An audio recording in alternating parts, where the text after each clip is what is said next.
Mau tahu cara main caturnya Jokowi? Oke, kita lihat bagaimana Jokowi memainkan bidak-bidaknya.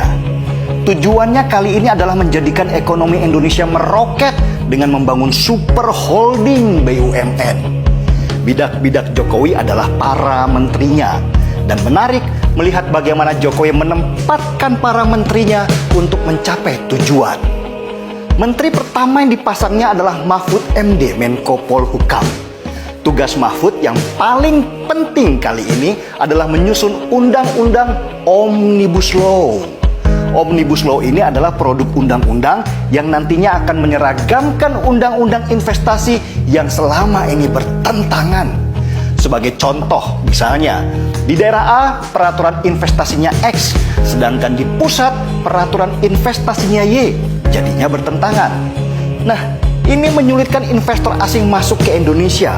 Omnibus Law akan membuat peraturan yang mengikat dan menjadi rujukan para investor untuk berinvestasi di daerah.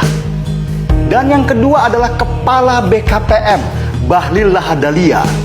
Kalau dilihat secara keilmuan dalam bidang investasi, Bahlil jelas tidak ada apa-apanya dibandingkan Tom Lembong, Kepala BKPM sebelumnya. Tapi ternyata Tom Lembong tidak bisa menyelesaikan masalah selama ini, yaitu peraturan perizinan di daerah. Bahlil lah yang dirasa cocok, harus pakai gaya preman untuk mendobrak masalah di daerah, bukan model ningrat macam Tom Lembong punya. Yang ketiga, Mendagri Tito Karnavian. Tito punya urusan mengatur regulasi terutama perda-perda daerah. Salah satunya mengatur kembali pilkada langsung yang malah menjadikan bupati dan wali kota raja-raja kecil yang menghambat investor asing dengan segala peraturannya. Yang keempat, ada KPK. KPK selama ini dianggap sebagai momok untuk pemerintahan daerah melakukan inovasi supaya investor asing masuk. KPK baru nanti akan fokus membangun sistem pencegahan korupsi daripada hanya sibuk dengan OTT sebagai citra diri.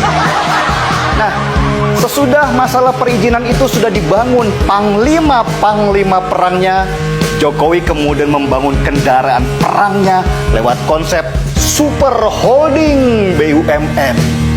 Super Holding BUMN ini adalah perusahaan super yang nanti akan membawahi holding BUMN yang sudah ada. Rencana namanya adalah Indonesia Incorporation. Untuk apa Super Holding BUMN ini? Fungsinya sama dengan perusahaan investasi negara, Temasek Singapura, dan Khazanah Malaysia.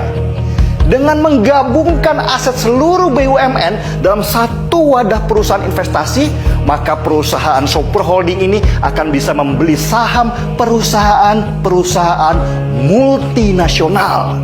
Dan ketika pemerintah sudah masuk dalam struktur manajemen, maka perusahaan akan diarahkan untuk investasi di Indonesia. Dengan begitu, masalah pengangguran kelak akan teratasi karena banyaknya lowongan kerja. Ada pepatah yang mengatakan, kalau kamu tidak bisa memaksa mereka masuk ke tempatmu, maka beli mereka.